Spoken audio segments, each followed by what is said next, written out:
ఏ దొంగలు పడ్డారు గుడిసెలో.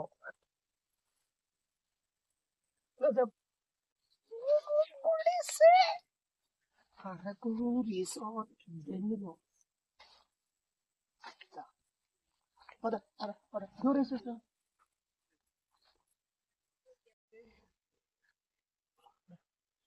ఎప్పుడు స్మైల్ కదా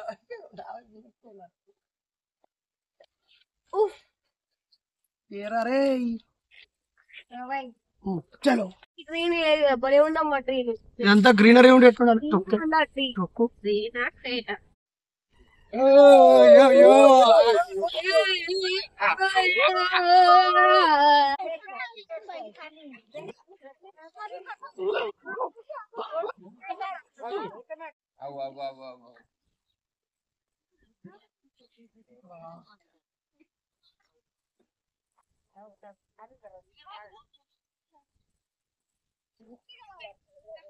మన దగ్గర అన్ని డబ్బాలలో మోసి మోసి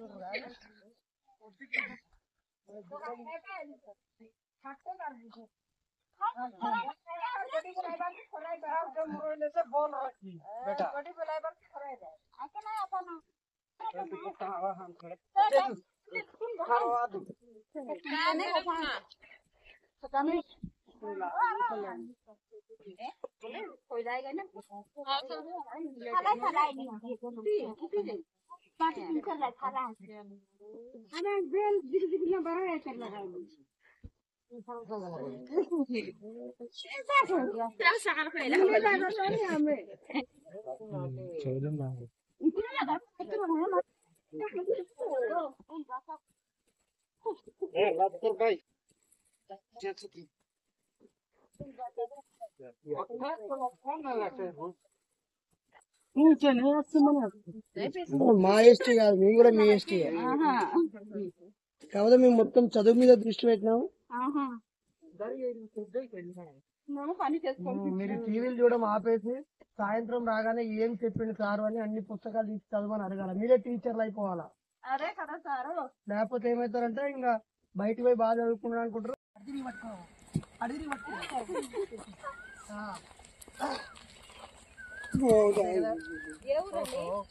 హైదరాబాద్. ఆమెమో టీచరు, నేనేమో డాక్టర్. ఇంతేనా? నడు నడు నడు. ఓకే, ఇంకా ఈ చేయి అది లేపు, అది వదిలేసి లేపు అంతే. పట్టుకోవా వాళ్ళని చూడు ఒకసారి.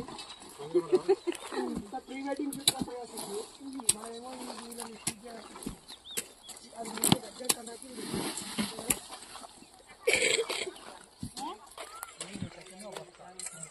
మన దగ్గర డబ్బాల వేసుకోవడానికి ఒక్కడు వెళ్తారండి. ప్లీజ్ ప్లీజ్ వీళ్ళు పిల్లలు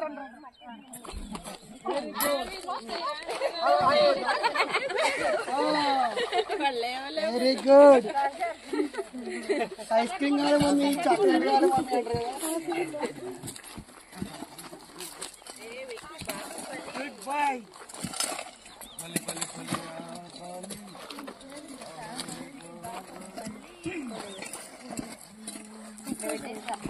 ఇవన్నీనేమో సింగరేణిలో పెద్ద ఆఫీస్, ఇవన్నేమో పెద్ద రైస్ మిల్. ఆ తమ్ముడేమో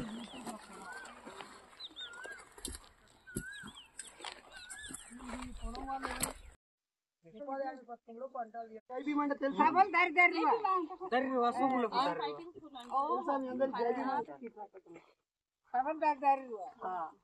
మేము అమ్మ మీ పని ఇబ్బంది పెడుతున్నాం అనుకోవద్దు. నేను ఒక 15 సంవత్సరాల క్రితము ఈ 100 రోజుల పని సరిగా చేశారా, కొలతలు రాశారా, మిషన్లతో పనిచేసి మనుషులు చేసినట్టుగా దొంగరాతలు రాశారా అని చెకింగ్ చేయడం కోసం ఒక సోషల్ ఆడిట్ అనే దానికోసం నేను రాష్ట్ర స్థాయిలో పనిచేశాను. అదొక 5 సంవత్సరాలు పనిచేసి అందులో నాకు నచ్చక దాన్ని వదిలేసి పిహెచ్డి చేసి ఆ తర్వాత సైకాలజిస్ట్ అలా నేను వేరే వెళ్ళిపోయాను.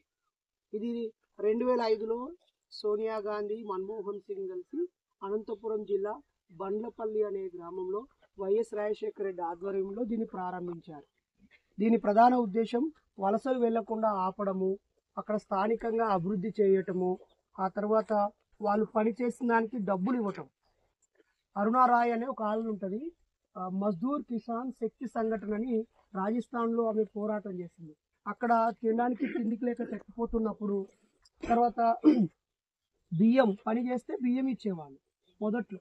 అవన్నీ మార్పులు చేసి మీ అందరికీ ఈ పనిని స్థిరం చేశారు, దీన్ని చట్టం చేశారు. ఈ పని మీ హక్కు. మీరు పని చేసేటప్పుడు మీకు పని లేదనుకో, ఇంకో నెల రోజుల్లో మాకు ఏ పనులు ఉండవు అనుకున్నప్పుడు మీలో చదువుకున్న వాళ్ళు వెంటనే ఒక కాగితం తీసుకొని సర్పంచ్ గారికి కానీ మీ ప్రజాప్రతినిధులకు కానీ అధికారులకు ఎంఆర్ఓకి కానీ రాసేయాలి. ఎంపీడీఓ ప్రధానంగా మాకు పనులు లేవు, మాకు తినడానికి ఆహారం సరిగా దొరకట్లేదు, మాకు 100 రోజుల పని కల్పించండి అని మీరు లెటర్ పెడితే మీకు పని ఇవ్వాల్సిందే. వాళ్ళు ఇచ్చినప్పుడు మీరు చేయటం కాదు. మాకు పని లేదు, పని కావాలని మీరు దరఖాస్తు పెడితే వాళ్ళు ఇవ్వాలి. అది మనకు చాలా మందికి తెలియదు. ఏదో అయ్యా మా బ్యాచ్కి ఎప్పుడు పెడతారు, మా బ్యాచ్కి ఎప్పుడు పెడతారు అని మీరు అనుకుంటూ ఉంటారు.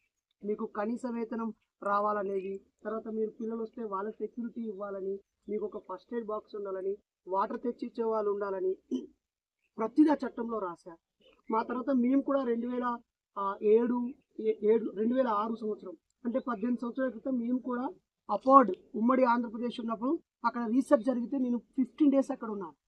అంటే పనిచేసే వాళ్ళకు ఆ వర్కింగ్ దగ్గర ఏమేమి ప్రమాదాలు జరుగుతాయి, అక్కడ ఇంకేమేమి షెడ్స్ వేయాలా, వాళ్ళకు నీడ కల్పించాలా, దూరం ఎంత ఉంది, మట్టి ఎంత ఉంది, వీటన్నిటికీ అప్డేట్గా ఇంకా శాలరీ ఎలా పెంచాలి, ఇలా అన్నీ ఏం చేయాలో నాలాంటి వాళ్ళం ఒక 50 మందిని పెద్ద పెద్ద అధికారులతో డిస్కస్ చేసి అన్ని రాసి, మీకు ఇప్పుడు బుక్కులు ఉంటాయి చూసారా, మేట్ గైడ్ లైన్స్ అని, అవన్నీ రూపొందించినప్పుడు మేము మా ఆలోచనలు పంపించాము. రాజు అని ఒక పెద్ద ప్రిన్సిపల్ సెక్రటరీ గారు చాలా గొప్పగా ఆలోచించి ఈ పనిని ఇక్కడ సమర్థవంతంగా చేయించారు. ఇది క్రమక్రమంగా ఎలా తయారైపోయిందంటే ఏదో ఒక గంట 2 గంటలు పనిచేసాము, 100-150 వచ్చింది, ఒక ఫోటో దిగాము, ఏమయ్యా నా పేరు రాసుకో అని ఆమె కాడికి వచ్చేసింది. మనకున్న నిర్లక్ష్యం వల్ల మన పనిని కోల్పోయి పెద్ద పెద్ద సర్పంచులు, ఎంపీటీసీ, జెడ్పీటీసీలు డబ్బున్న వాళ్ళు ఏం చేసేవాళ్ళంటే మీ అందరినీ సంతకాలు వేయించుకొని పేద మిషన్తో ఒకే రోజు కాలువ మొత్తం దవ్వేసి మనుషులే తెవ్వారు, ఇతను 100 రోజులు, అతను 20 రోజులు, 80 రోజులు అని అందరికీ పేర్లు రాసేసి డబ్బులన్నీ పోస్ట్ ఆఫీస్ ద్వారా డ్రా చేసుకునేవాళ్ళు.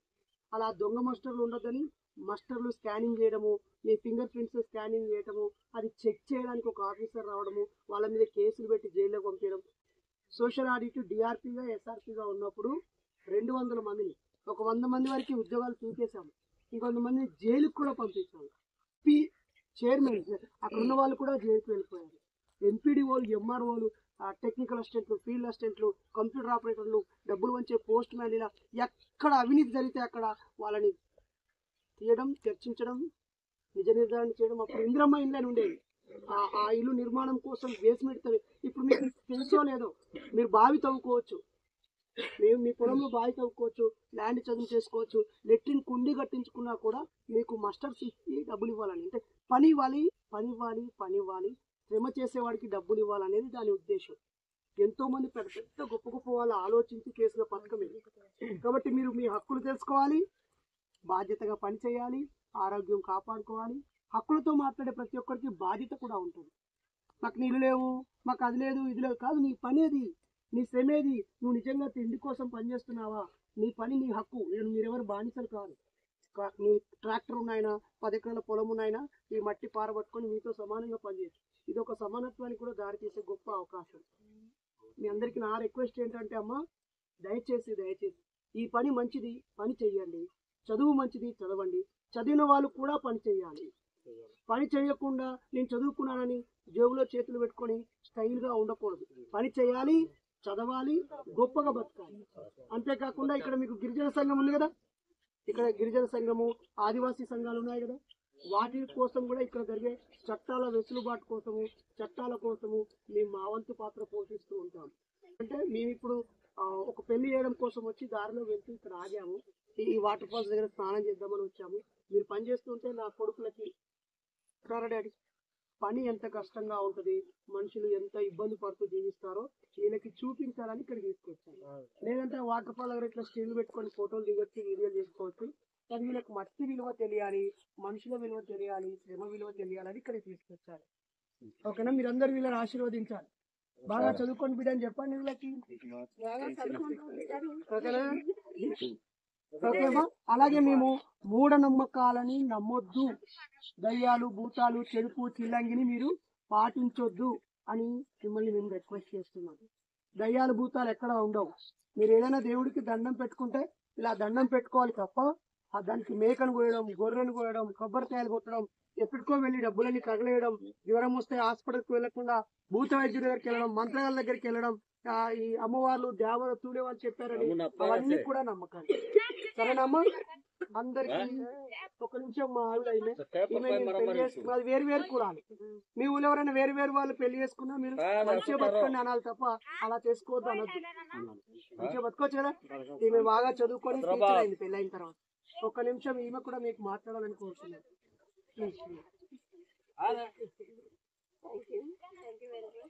ఈ అవకాశం ఇచ్చినందుకు. ఇక్కడికి వచ్చి మేము జస్ట్ పని చేసుకుంటుంటే చూసి వెళ్దాం అనుకున్నాము, కానీ మాతో కూడా పని చేయించేసారు. చాలా బాగా అనిపిస్తుంది, మంచి ఎక్స్పీరియన్స్. మీరందరూ కూడా పనికే పరిమితం కాకుండా చదువుకొని, పిల్లలు చదువుకొని మంచి మంచి ఉద్యోగాలు తెచ్చుకోవాలని, వాళ్ళ అభివృద్ధికి మీరు తోడ్పడాలని కోరుకుంటున్నాను. అలా పేరెంట్స్ ఎంకరేజ్ చేస్తేనే పిల్లలు చదువుకుంటారు. వాళ్ళు ఏదైనా తప్పు చేస్తే మనం సరి చేసి వాళ్ళని మంచి దారిలో పెట్టాలి. ఆ దిశగా మీరు అందరూ వాళ్ళని ఎప్పటికప్పుడు కరెక్ట్ చేస్తూ ఉండాలి. నువ్వు చేసే తప్పు నాన్న అలా చేయొద్దు, ఇలా చేయాలి అనేసి జస్ట్ రైట్ వేలో పెడితే వాళ్ళే సెట్ అయిపోతారు. కాకపోతే పిల్లలు కాబట్టి అలానే ఉంటారు. మనం గైడెన్స్ ఇస్తే వాళ్ళని మంచి మార్గంలో పెట్టి చివరికి మనం సక్సెస్ సాధిస్తాము. మన కష్టం మీద మనం ఆధారపడి. Thank you very much. మంచిగా మాట్లాడు. ఒక సెకండ్ 10 నిమిషాలు ఒక సెకండ్ మాట్లాడు కదా. ఓకే, ఒక ఫోటో దిగుదాం.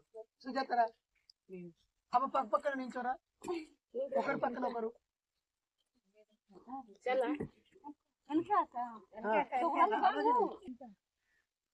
శ్రమజీవుల ఐక్యత వర్ధిల్లాలి, మూఢనమ్మకాలు తొలగిపోవాలి.